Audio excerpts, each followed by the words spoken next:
همش انتظاری هستن که یک بینن خیرشورتوارشونه، بچه هاشونه، چی هاشونه بیا یک خبرمون بگیرن.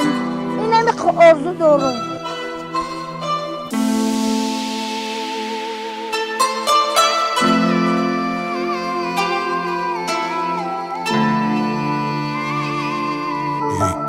HM Records. جنگ بین ناموس و ایمان، نفرت بین دو مسلمان، حسد میبریم به دیگران، زندگی به پشت باری گران، لبریز کوسای صبری غریب که هیچ به مقصد نمیرسه قریب.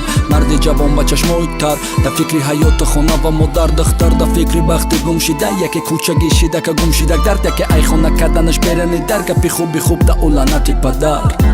ایرا باید درک کنی، باید دیوزی سر کنی، گریب از کردنی باشی جامعه را باید ای خودت سر کنی.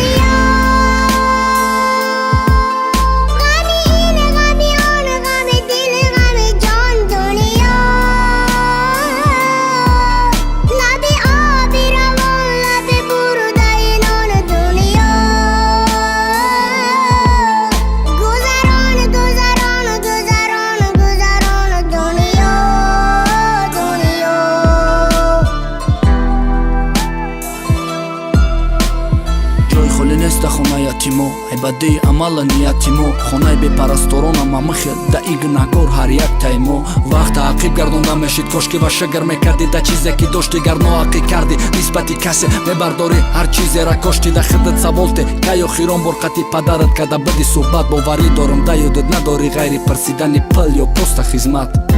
باید باشم نمونه دا بین آما